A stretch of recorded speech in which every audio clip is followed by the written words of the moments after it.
Hey friends, hey, and welcome to today's episode of the Lindsay Elmore Show. First up, I interview Nicola Humber because she helps women understand the need to share their stories. She helps women to not only write, but to publish their books, which I'm willing to bet for some of you out there listening is a dream that you've had that for some reason you don't know that you deserve. Nicola is going to help shift your perspective and let you know that when you don't share your story, you are holding yourself back more than anyone else. After I talk with Nicola, I am going to share something that I recently learned about how to respect the beginning, middle, and end of your journey, a project, a story, whatever it is. Because when we create greater awareness about being at the beginning, middle, or end of a project, it helps us to be respectful of the pros and the cons of each step along the journey.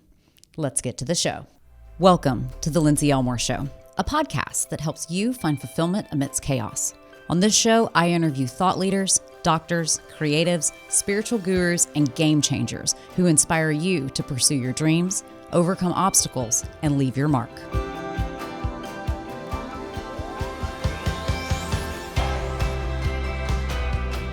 Nicola Humber is a champion of helping women share their stories.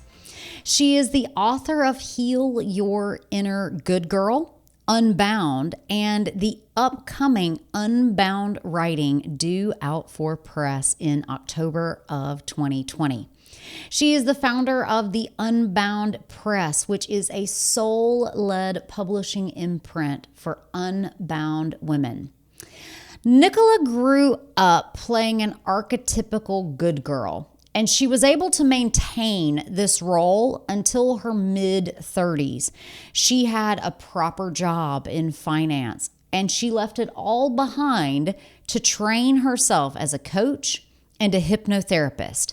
She made this decision using nothing more than a leap of faith, and it led her to what she does now, helping recovering good girls to embrace their imperfections and shake off the tyranny of what they should do. She helps women to understand that when they do that, they can live their lives full, free, and magnificently as simply their authentic self. Nicola helps women to write books, and she wants them to grow a community of readers that are passionate about what they have to share. She believes that women who share their stories helps to change the world, and that's exactly what we talk about today.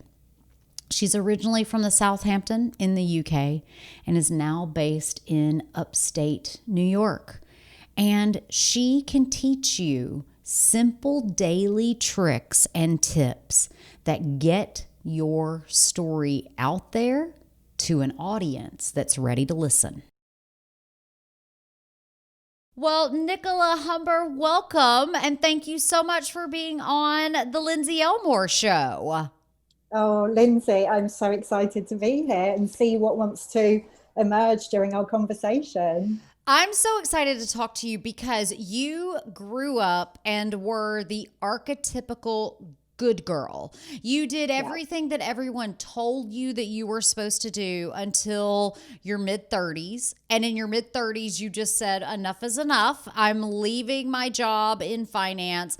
And you became a coach, a hypnotherapist. You really took a huge leap of faith that led you to where you are now. So tell us the journey that you went through from good girl gone free. Yeah, I love that.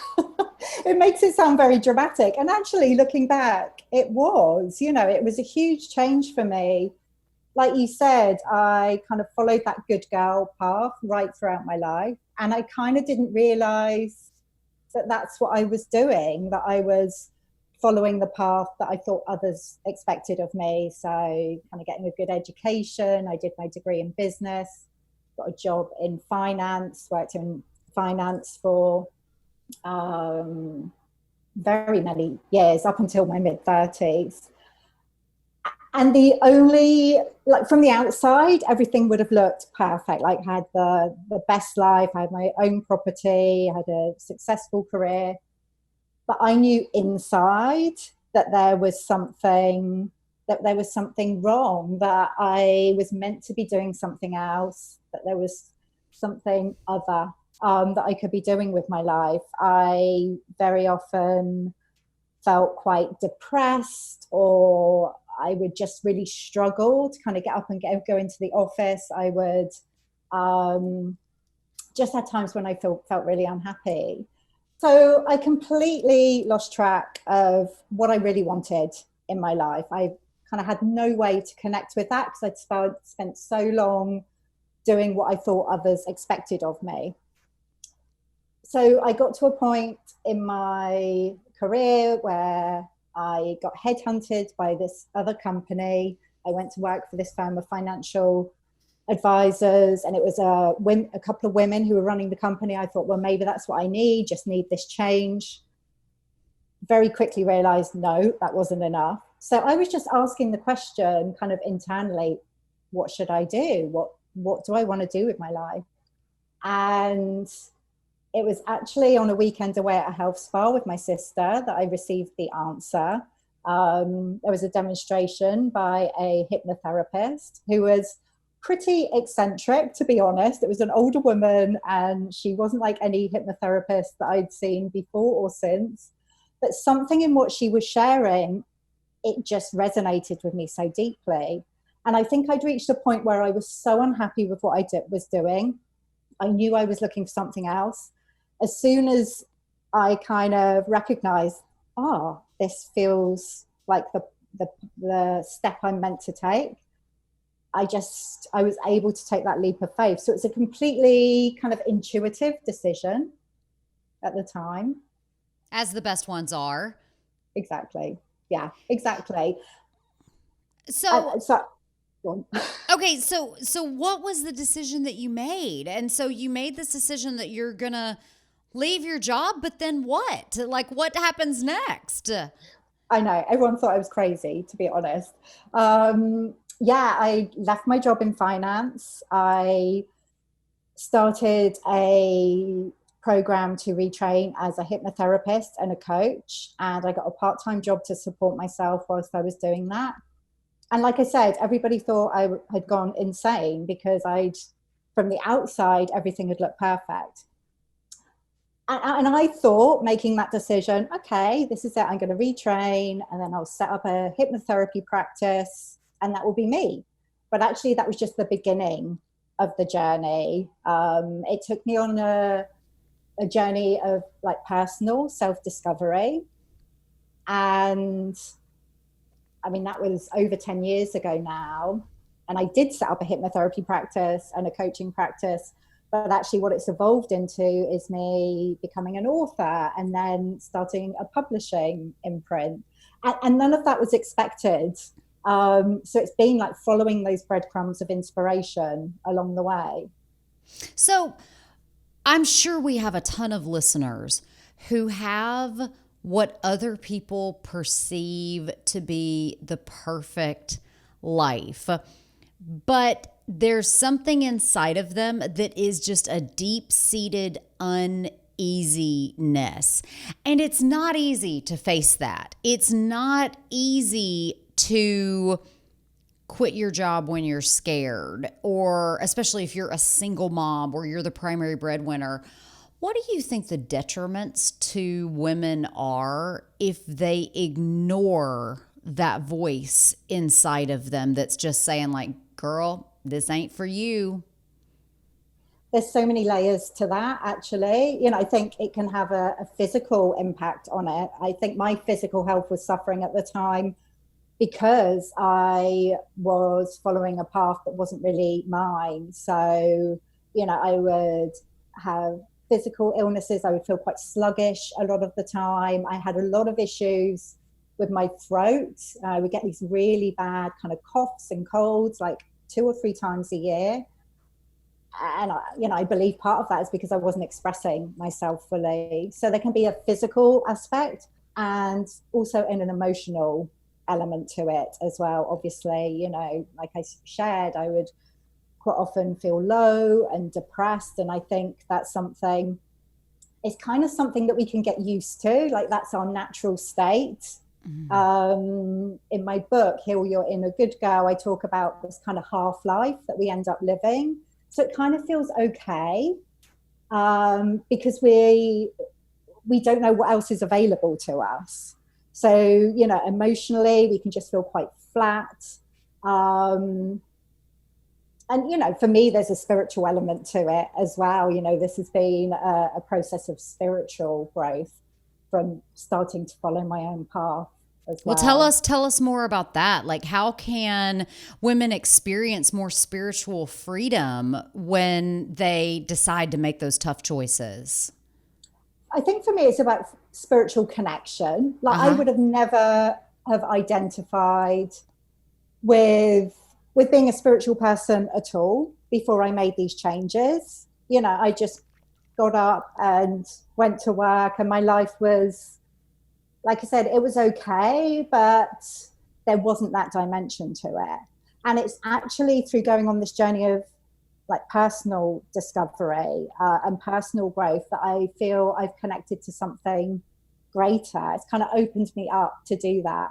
And I guess that first step was like following my intuition, which I didn't even identify as being my intuition at the time. It just felt right. And I was so unhappy. It was like, okay, I'm going to do this.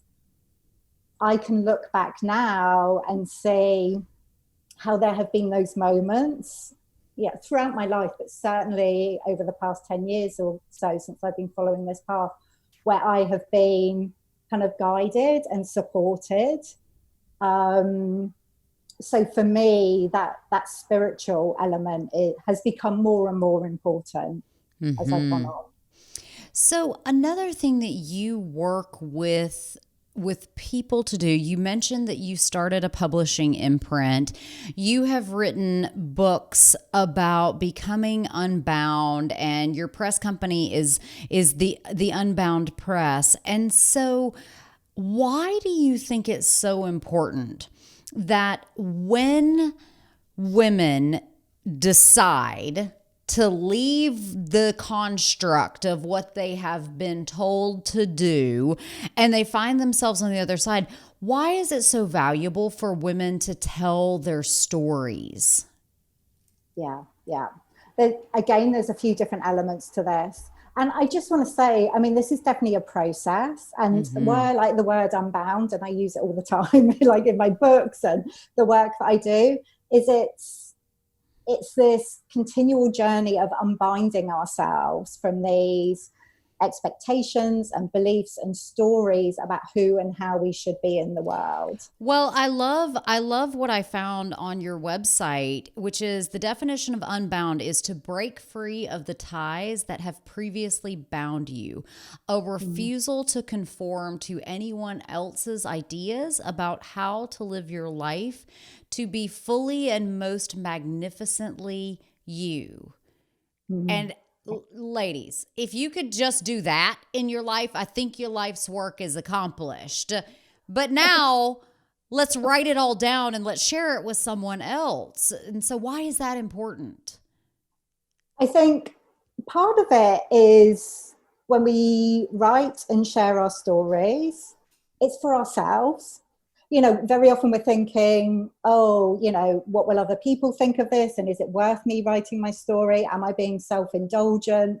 Will anyone read what I've got to share? But actually, even if you just go through that process for yourself, it's incredibly powerful because, I've experienced this personally and through working with many, many women authors over the years. It helps us to actually identify our story. Because sometimes when we're just going from day to day and we're going through our lives, we don't recognize kind of how magical the path we've been on has been, and those turning points, we just take them for granted. And actually when you revisit your story and it's like, oh my goodness, I can't believe I did that, and that was just so unexpected, and how brave was I to do that. So it helps us to anchor into our own stories and our own magic. So regardless of anything else, that's The listeners can't see me, but I'm over here just like celebrating on the other side. I think that's so important. And on the flip side of that, I think when you take a minute to just write in a journal for a couple minutes a day, you look back 5, 6, 7, 8 years later and you're like, wait a minute, I wasted time with that guy that you haven't even thought about in 10 years, or like, wait, I was worried about getting fired from that job, all of those things. And so it helps to discover that unique magic that you have. I love the way that you said that. Yeah. And it's not just about looking back at kind of the good things that have happened or the positive. Like you say, looking back at the challenges that we've experienced and see how we've overcome them. That's so powerful when we do that for ourselves. And obviously when we share that with others, then it acts as inspiration for other people to recognize, actually, I could do that too. I really believe every time a woman shares her story, and I say woman because I work primarily with women, the world changes. Like, her world changes because she's allowing herself to be expressed and to be witnessed. And whoever hears that story, the world changes for them as well, because it opens up new possibilities and new potential. So it's so powerful on so many different levels. So I'm sure we have a lot of listeners out there that have been through dramatic transformations. I mean, I know for sure we have listeners that really struggle with anxiety and came to the other side of it, struggled with addiction, with bad relationships, with family control issues, with all of those things. And either they're on a journey trying to discover, what does it mean when I just, for lack of a better way to say it, put up a middle finger and just say, you don't get to dictate my life anymore. But when we begin to emerge out of the cocoon as the butterflies that we all are, how can we even begin to approach writing a book? I mean, that seems like a huge undertaking. And even for me, I have a lot of experience. I have gone through a lot of transformations in my life. I've built companies. I've built social media. I have had massive failures. I've had 2 broken engagements. I've got a lot of stories to tell. And yet, the books I read, I think, wow, where is the in-depth Lindsay Elmore's view on the world? Where is my take on the world that only I can offer? And that book, it's one of those things, it scares you so much. Like, it's got to get written, but it scares you because it seems so big. So what is your approach to book writing? And if any of our listeners have it in their heart of hearts to write a book, where do they begin? Well, this is a thing that can stop a lot of people from even starting, like the idea that it is like this mammoth undertaking, and this idea that there's a specific way to write a book, and it's some secret that you need to try and discover before you even start. And I just want to say, Lindsay, I absolutely want to hear your story. Thank you. Sounds so fascinating. And I think the key is not to wait until so not to wait for that clarity, but you write for the clarity. And that's what I always say. It's like, when you want to make some kind of change or transformation in your life, you're not going to know exactly how that's going to unfold before you take that first step. But you take that first step and then you find your path as you go. And it's absolutely the same with writing a book. I think the most important thing is to make a really clear commitment to it. Because if you're not really committed, if you're just like, oh, well, maybe I'll write a book, and one day you sit down and maybe you're writing something in your journal, and maybe the second day you do that and then you drift off away from it and get distracted by something else, you're just going to end up feeling kind of frustrated, and you're never going to get to a point of completion. So you want to make a really clear commitment for yourself, and I think it helps to share that with at least one other person. Say, right, this is it, I'm writing a book. And that sends a really clear message out into the universe, because again, I do, part of the way I approach book writing is quite a spiritual approach as well. And then, like I say, you start writing, and I literally just advise people, I mean, especially initially, probably every day, to sit down, and whether you want to write by hand or type it onto your laptop, have a set amount of time and allow what wants to come through. Okay, so if you're writing about your own story, you know the timeline of that, you know what's happened throughout your life, but you don't necessarily need to write about it in a linear way. Sometimes it's like, oh, well, I have to start from this point and start writing from there, and that can feel quite restrictive. So each day when you come to your notebook or you come to your laptop, it's like, okay, what am I feeling called to write about today? So it's quite an unbound approach. And, if it feels good for you, you can sit down at the beginning and think, okay, what might the chapters be? What is the structure for this book? Something I advise is asking the question, what is the journey I want to take my reader on? But within that, really allowing yourself to kind of tune into what wants to be expressed on any particular day and start writing from there.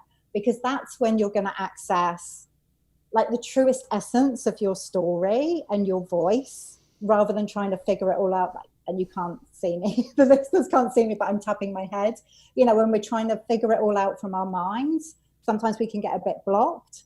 So it's really allowing ourselves to write from this place of trust. Well, that's another question I have is, I'm sure that a lot of women come to you and they are so excited about writing a book, and you tell them the same thing you just told us. Sit down, write every day, allocate an hour, 2 hours.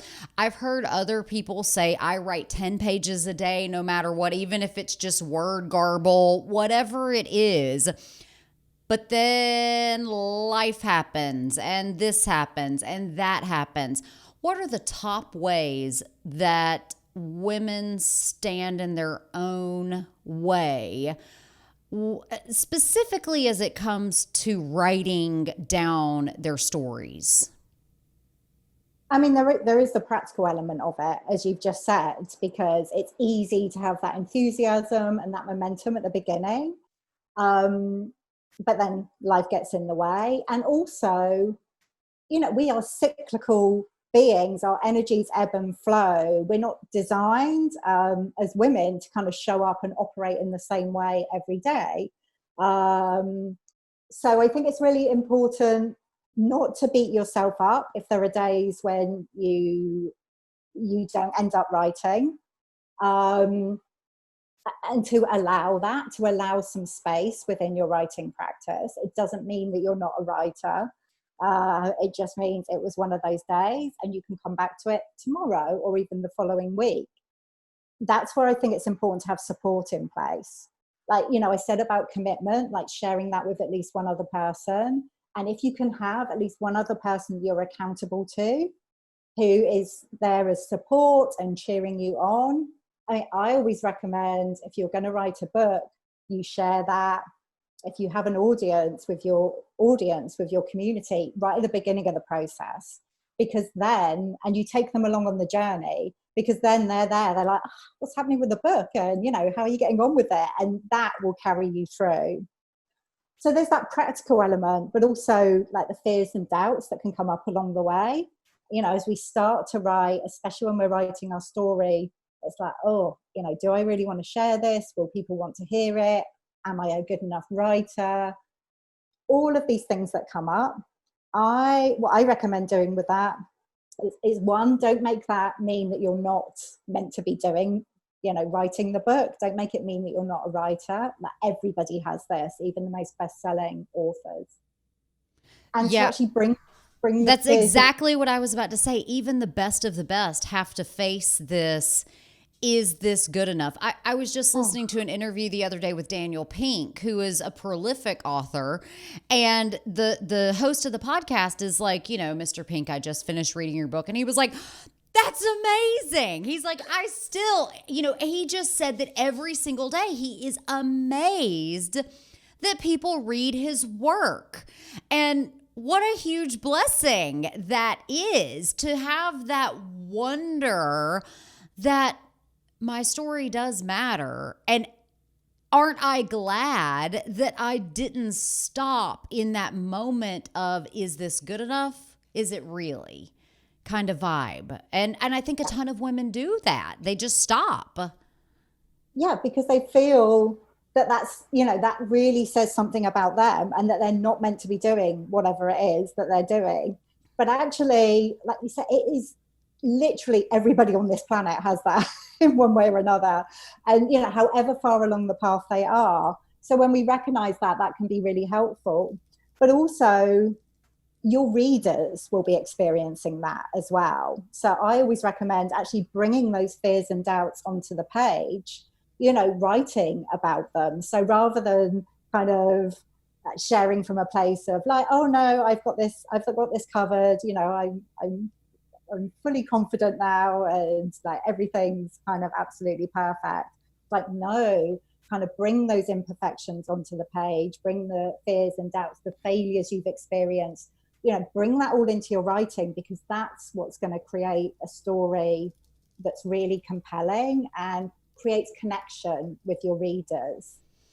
So another question, and I think a lot of people, maybe they've written their story, but yet they sit back and they go, how do I either approach a publisher, find a publisher? A lot of people are like, you got to have the book agent, you got to have this, you got to have that. And then you get in front of somebody and they're like, well, unless you have an Instagram following of 1 million people, your story is not valid. And so to the woman who's out there who's like, dagnabbit, I have 120 pages written and I aim to have 175, and this story is powerful, and I have 700 followers on Instagram and 300 on Facebook, and I don't have a mailing list yet.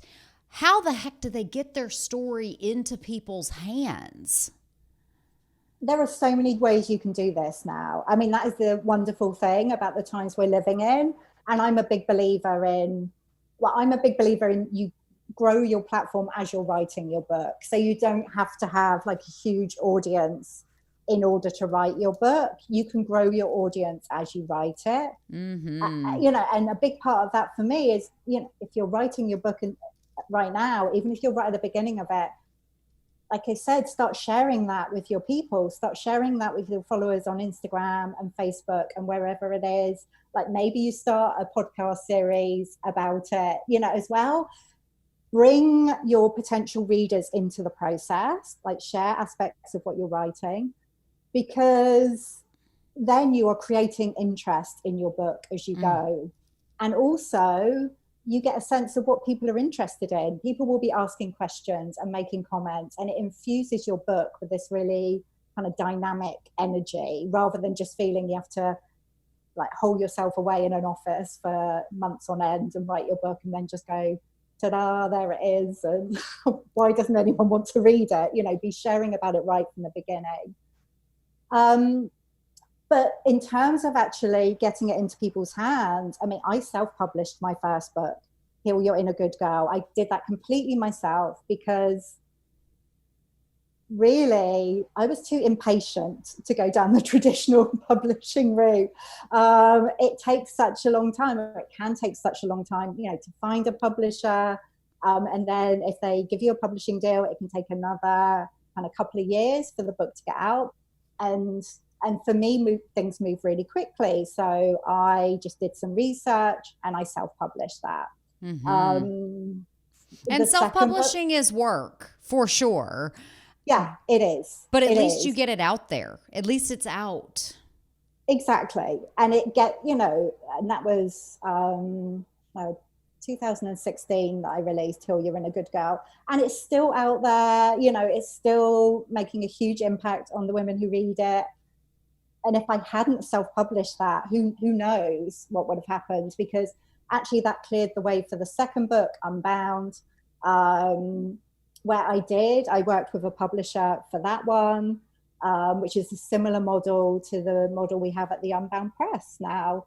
And that wasn't something, like I said, I was planning to have my own publishing company, but it was actually suggested to me by my publisher when we were releasing Unbound. So, I think the thing is to, again, be just taking action, doing what feels good for you in the moment, not letting the idea that you have to do it in a particular way stop you. And you never know what's going to unfold from that. But, there is it is work to self-publish, but there are always people out there who can help you with that. Let me ask another question. We've focused a lot today about kind of the autobiographical story, the story of your own life. Do you suggest different approaches if women feel compelled to write fiction, or if they are concerned, if they just don't know that they can go to the deepest and darkest places, and it becomes easier for them to tell their story in a personified character where perhaps they can revise some of those bad decisions and they can relive some of those moments? How can we, if somebody is sitting back and saying, I'm ready to write a book, but I don't know exactly what I want to write yet, how do you approach it differently, writing fiction versus nonfiction, writing a semi-autobiographical fiction? Or do you just encourage basically everyone, like, get your story out there and make it be heard? What's the difference between the two writing styles? I feel it's really important that you get your story out there in whatever form feels good for you. So I would never say to somebody, no, you just have to kind of put it all out there, warts and all. And if you're not going to do that, then don't bother. But absolutely, I've worked with women where, well, in different ways, certainly women where they're sharing elements of their story, and then part of it is fictional within the same book, which I love. So using fictional stories, maybe for some of the elements that they wouldn't feel completely comfortable sharing their own experience. So don't feel that you have to do either or. You can combine elements of fiction within a nonfiction book, which, I love that. That's a really exciting approach. But absolutely, I think it gives you a lot of freedom if you're working with fiction. We're just publishing our first fiction book through the Unbound Press. And the author, she's brought through so many themes from her life within the different characters. So what it does, it gives you a way of being able to express different parts of you through different characters that you're writing about. And then maybe those characters can express qualities you have, but in this amplified way. So you can be really playful for that and use it to kind of experiment with expressing different qualities that maybe you'd like to have more of in your life. So you can use it in that sense of not just telling a story that has happened, but maybe starting to tell a story that you'd like to step into. I love that way of approaching it. I love that idea as well. It's like a better version of fake it till you make it. It's tell the story of the life that you want to live to give you the courage to actually step into it. That is powerful right there. Nicola, it has been such an honor to talk to you today. I love the way that you not only took your story and owned it and told your story, but now you're using your platform to say, how do I tell more women's stories? So thank you for the work that you do.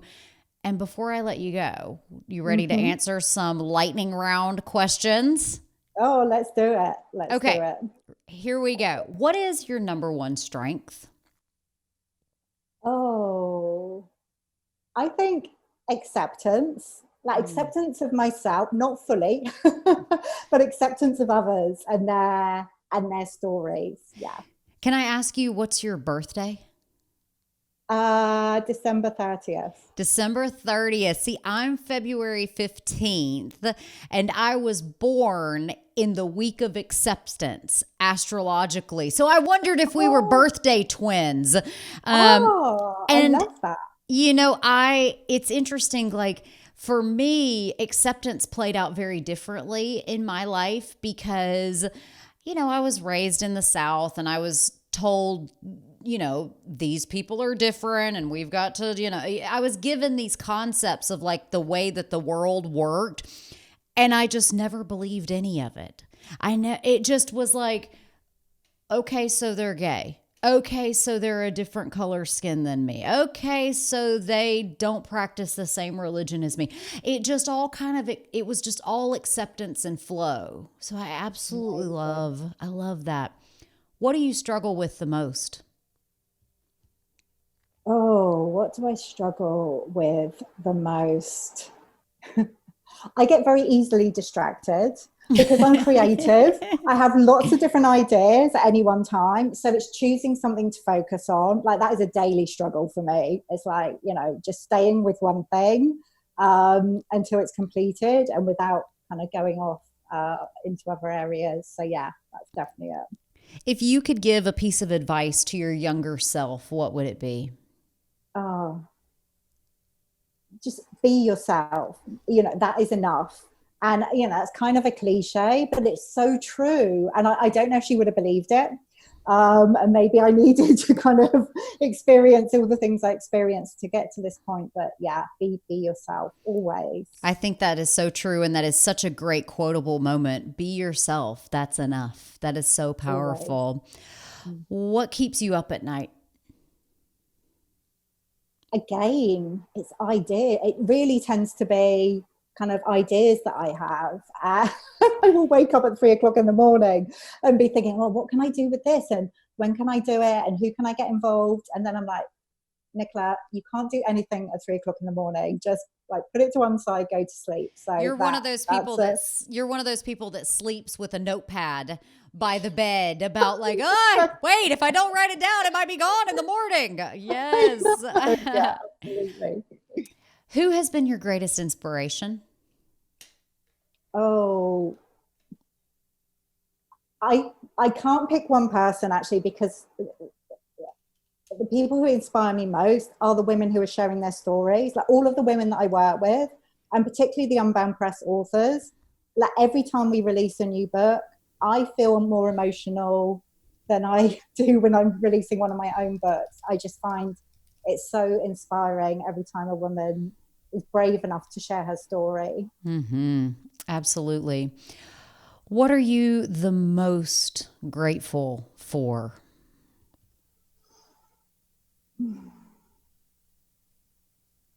I'm most grateful for all the people that I'm surrounded by, my family and my friends. And right now, I'm not actually with most of my family are in the UK. I'm in the US, and obviously we're not able to travel at the moment. But that sense of connection that I have, and the people that I work with and colleagues, I'm just so grateful for that sense of connection. Last but not least, God to you is?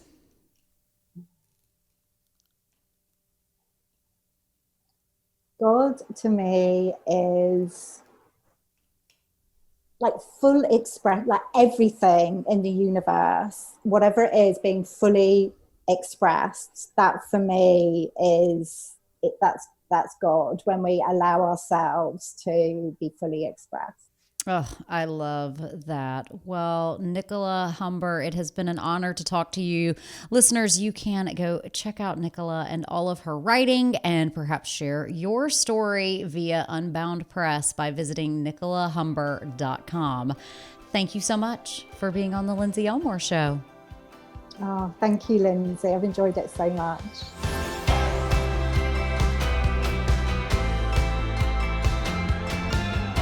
Do you have big dreams but are unsure how to put them into action?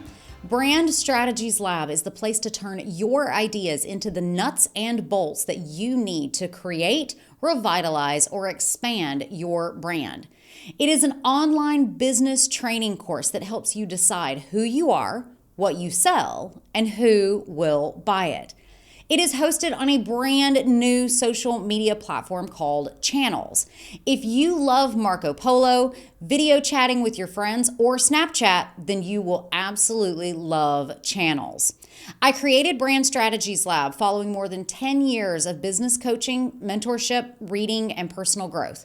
Find out more and be the first to access this new training at www.lindsayelmore.com/BSL.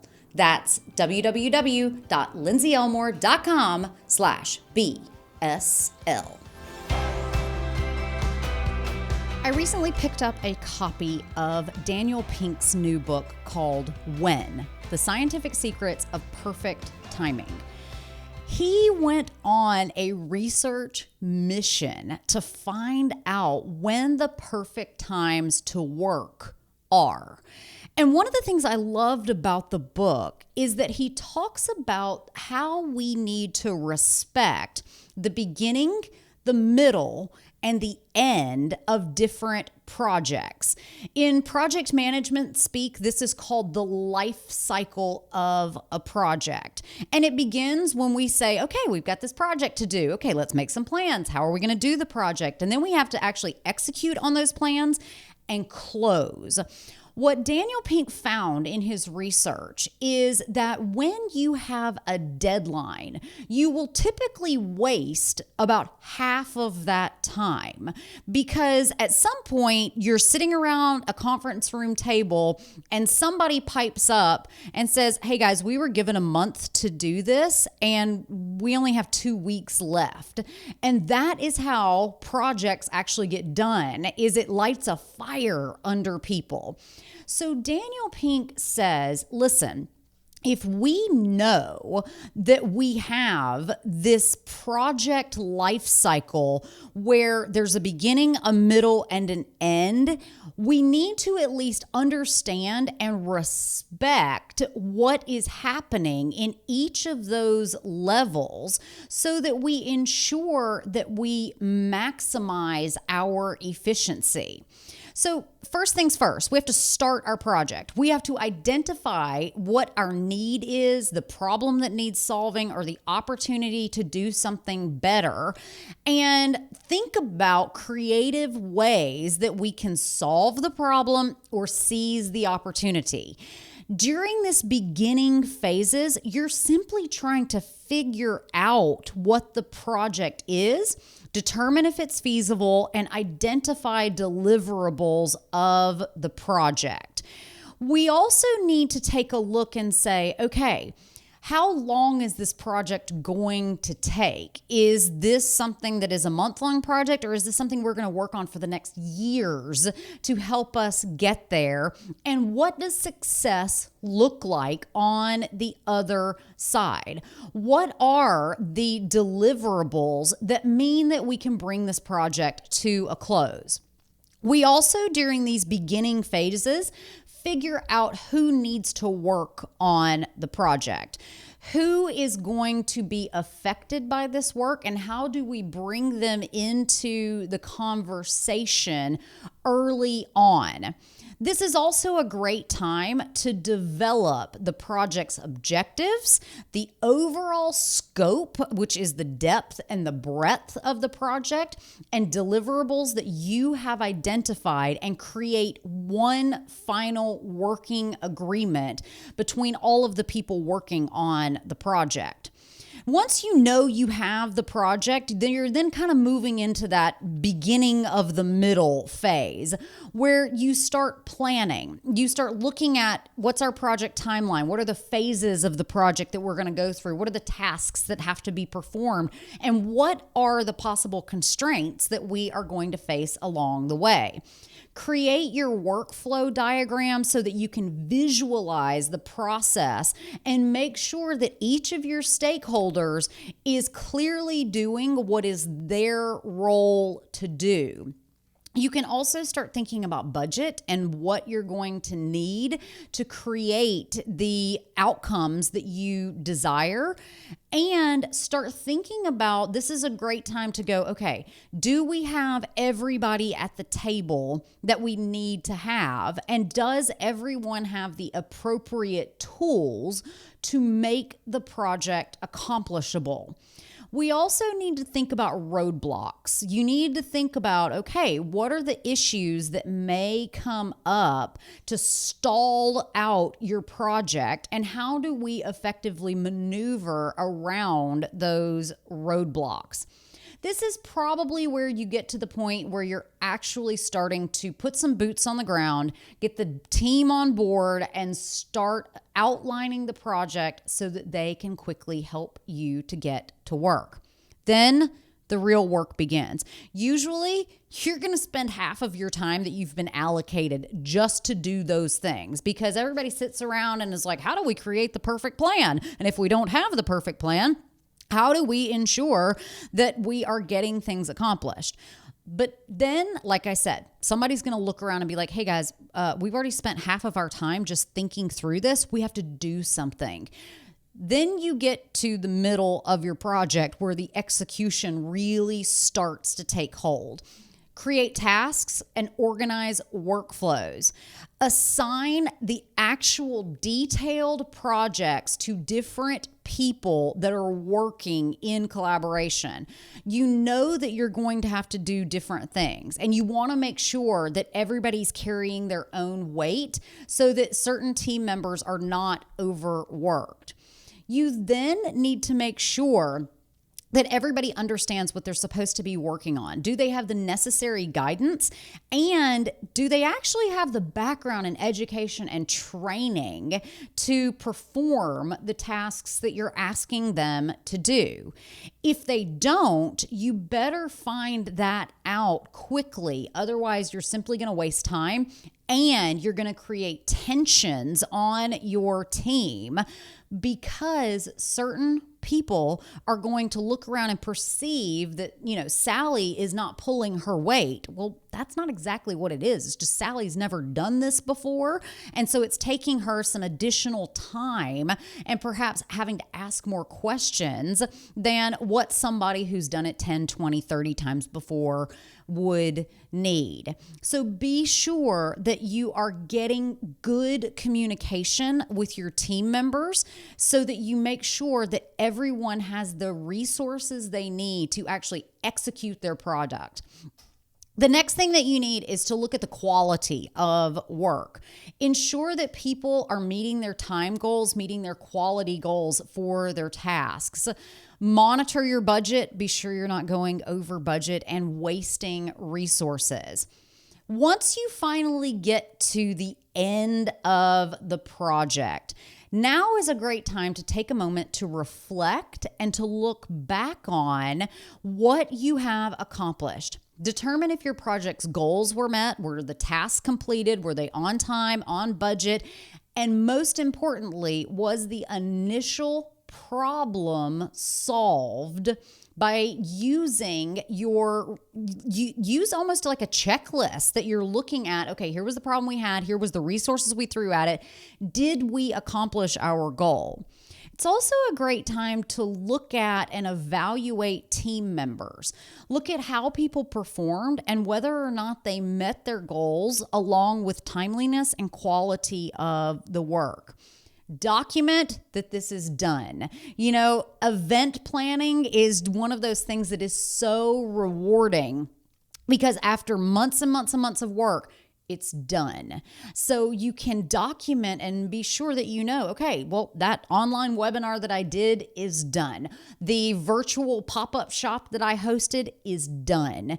If your project is more loose, to where it's like you're working on a website, which is a living document that is unfortunately never finished. Trust me, I know the pain of your websites never being finished.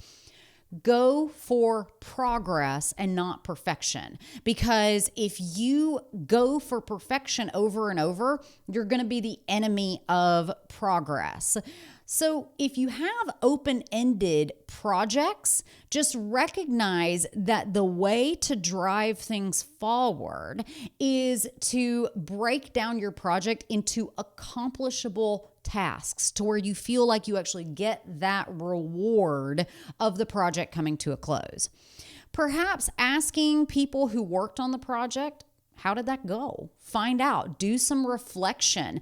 If you're the one in charge, ask how you can do better. Please do this. Put your ego aside and allow either your team members, your employees, your contractors, the people that you work with, perhaps asking your boss how you can do better on your projects. And that's going to put people in a position to where you can get the feedback that you need to do better next time.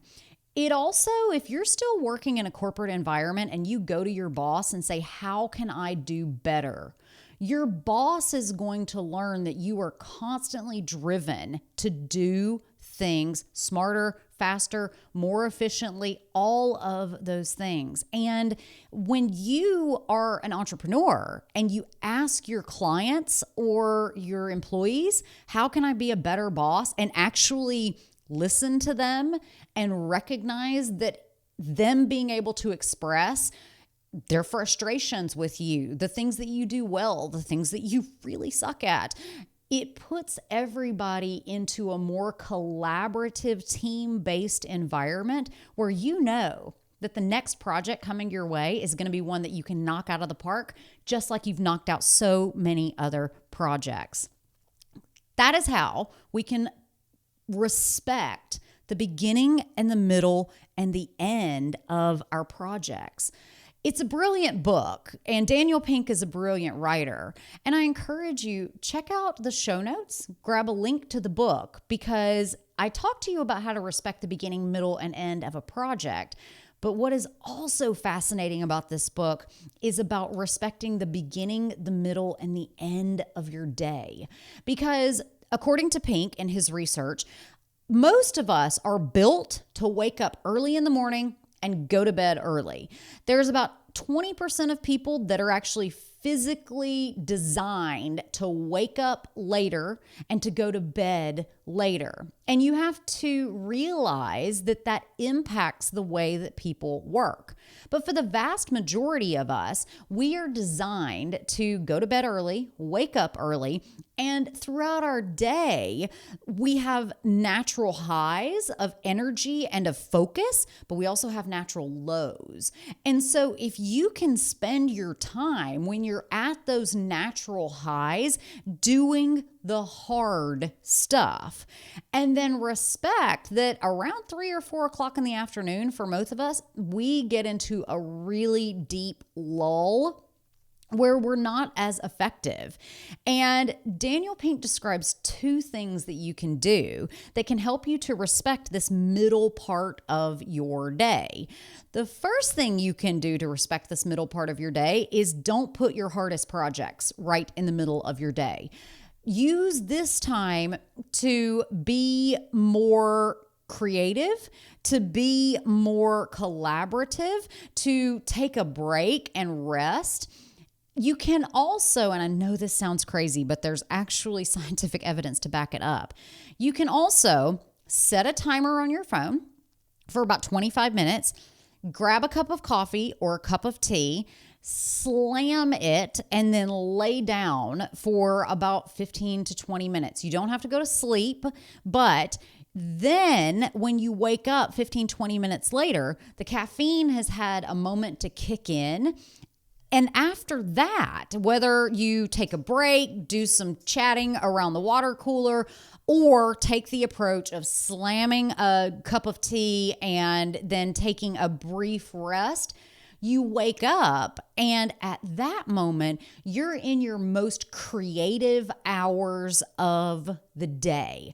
So if you need to get together with your team and actually start thinking about how do we approach this new project, if you've got a brand new, very difficult challenge on your plate, use the afternoon when your brain is naturally the most creative to decide how are we going to proceed with this thing we've never done before. And then respecting the end of the day, respecting nightly routines. Darren Hardy says that you can take your day and bookend it to where even if you don't do the best of things in the middle of the day, spend 30 minutes in the morning doing things that are productive and meaningful, and then spend 30 minutes in the evening doing things that are going to help you to get better sleep, to rest well, and to wake up the next day energized. So check out When, the Scientific Secrets of Perfect Timing, and learn how to respect the beginning, middle, and the end. The Lindsay Elmore Show is written and produced by me, Lindsay Elmore. Show segments are produced by Sue Procco and Kelsey Lorman. Production design, sound design, and editing is by Jive Media. If you have a question about this or any other episode of the podcast, send us an email to hello@lindsayelmoreshow.com. And hey, since you're still here, take a moment to subscribe, rate, and review this podcast. And while you're at it, go over and follow us on Instagram @Lindsay Elmore Show. This helps us bring the pod to more people.